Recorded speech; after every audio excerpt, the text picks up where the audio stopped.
Assalamualaikum warahmatullahi wabarakatuh. Selamat siang para mahasiswa. Apakah kalian saat ini sedang membuat skripsi? Apakah Anda sekarang ini memilih penelitian kuantitatif sebagai skripsi kalian? Nah, sekarang saya akan mengajak kalian untuk bagaimana caranya membuat bab 1 pada penelitian kuantitatif. Semoga video ini bermanfaat buat kalian. Contoh judul penelitian kuantitatif, contohnya seperti itu di dalam slide, pengaruh kompetensi profesional dan motivasi kerja terhadap kinerja guru SMK negeri di Kabupaten Grobogan. Ini contoh saja ya. Nah, warna merah apabila kita eh, melihat dari penelitian kuantitatif itu ada X, ada Y faktor ya, yaitu faktor independen dan faktor dependent. Yang dependent adalah X1, yaitu kompetensi profesional. Kemudian motivasi kerja adalah X2 atau dependent X2. Sementara untuk kinerja atau kinerja guru adalah aspek atau faktor Y. Nah, bagaimana sekarang kita menulis latar belakang masalahnya? Tidak ada ketentuan secara pasti berapa alinea yang bisa ditulis pada latar belakang masalah. Tapi paling tidak saya akan membantu kalian per alinea atau tiap alinea itu apa saja yang bisa kalian tulis. Nah, sekarang kita mulai pada alinea yang pertama, ya. Alinea pertama itu tulis gambaran, tulis idealitas, tulislah harapan, keinginan, cita-cita kalian sebagai seorang peneliti yang sedang melakukan skripsi tentang kompetensi profesional, tentang motivasi kerja, dan kinerja guru pada sebuah SMK. Nah, kompetensi profesional, motivasi kerja, kinerja guru pada sebuah SMK itu kan sesuai dengan tema kita yang dicontohkan dalam slide sebelumnya kan. Nah, tulislah idealitas kalian. Nah, idealnya tulisan itu, gambaran itu disertai disertai tabel. Contohnya seperti ini. Ini adalah data jumlah SMK Kabupaten Grobogan, guru dan peserta didiknya. Jumlah SMK sekian, swasta sekian, negeri sekian, jumlah guru sekian, perempuan sekian dan sekian ya. Ini contoh saja.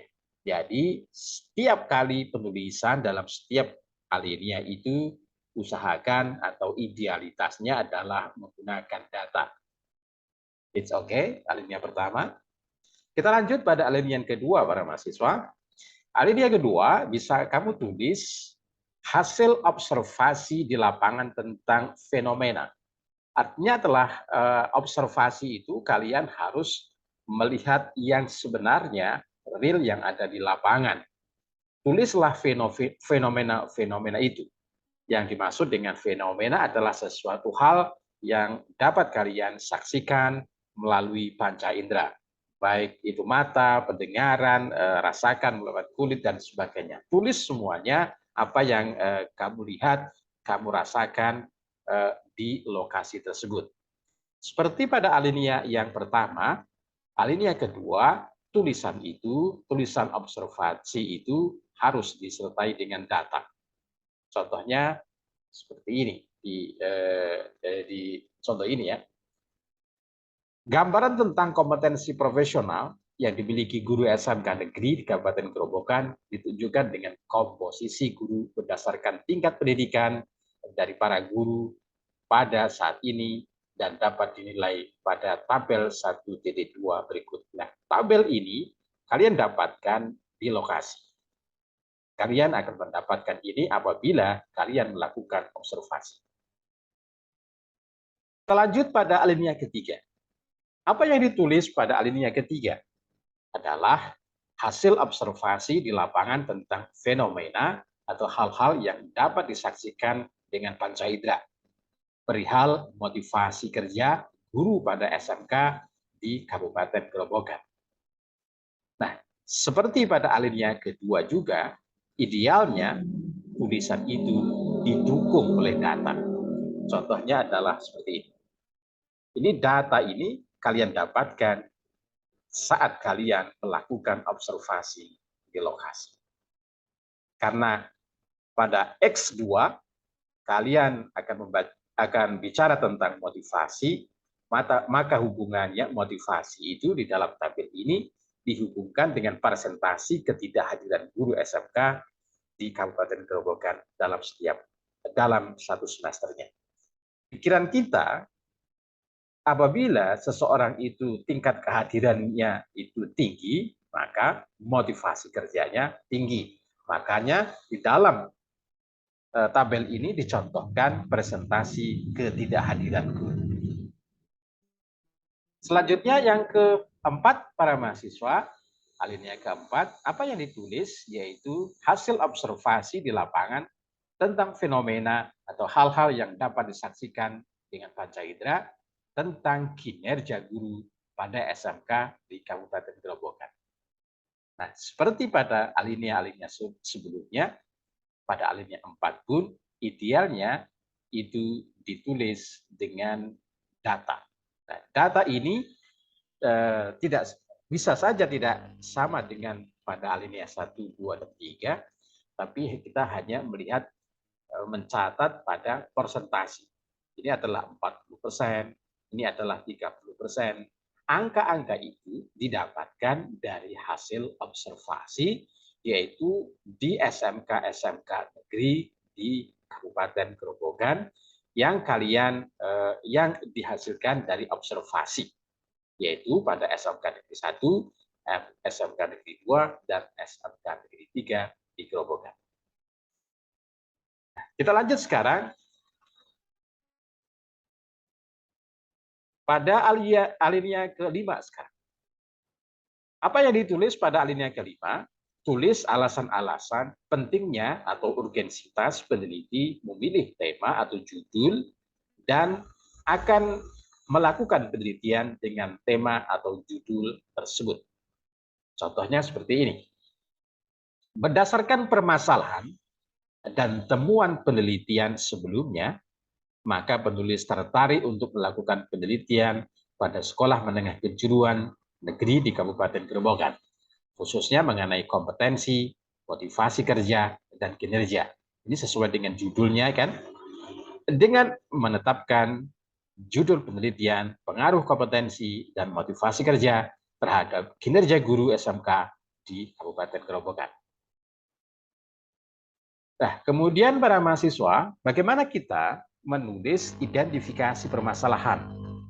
Nah, pada identifikasi permasalahan ini, kalian bisa menulis rangkuman-rangkuman latar belakang masalah yang sudah ditulis tadi, tiap poinnya disesuaikan dengan alinea. Maksudnya, poin 1 pada identifikasi permasalahan itu disesuaikan dari rangkuman latar belakang masalah pada alinea 2. Alinea 2 tadi berbicara tentang kompetensi.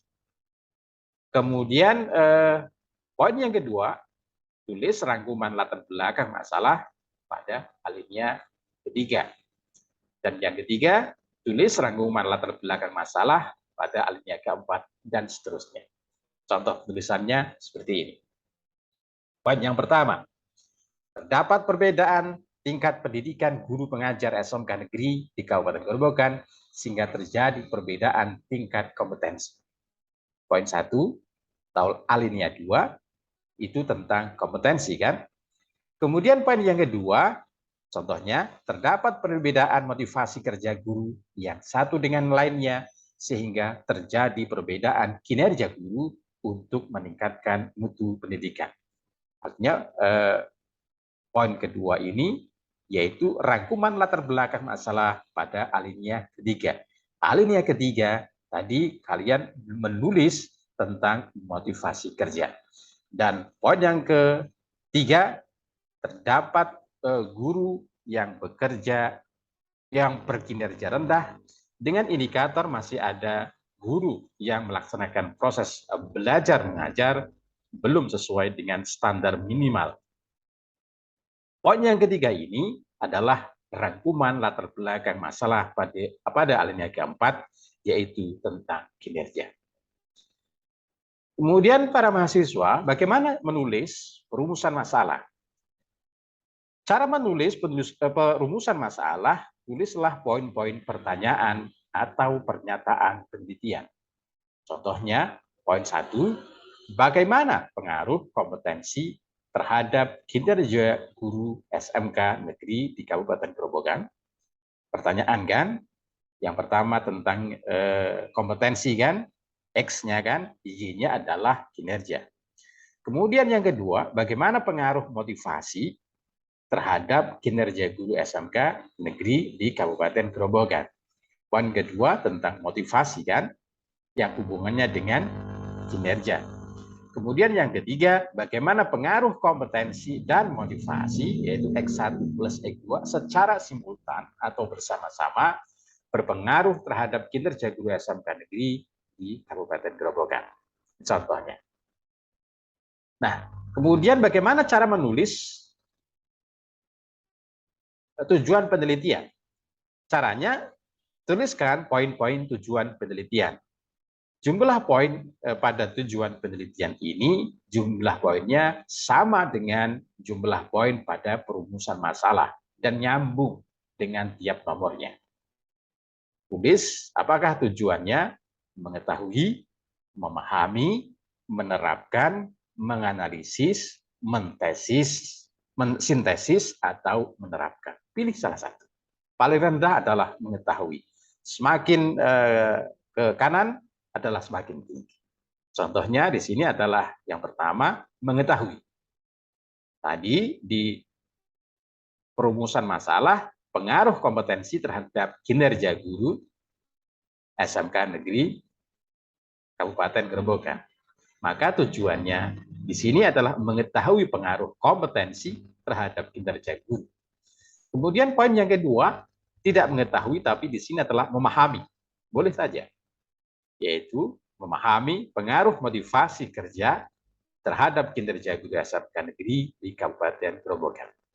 Kemudian tujuan yang ketiga, menganalisis pengaruh kompetensi dan motivasi kerja secara bersama berpengaruh terhadap kinerja guru SMK negeri di Kabupaten Grobogan. Oke. Demikian para mahasiswa, semoga kalian sudah bisa menulis bagaimana cara menulis latar belakang masalah, yaitu bab 1 pada skripsi kalian. Semoga bermanfaat. Assalamualaikum warahmatullahi wabarakatuh.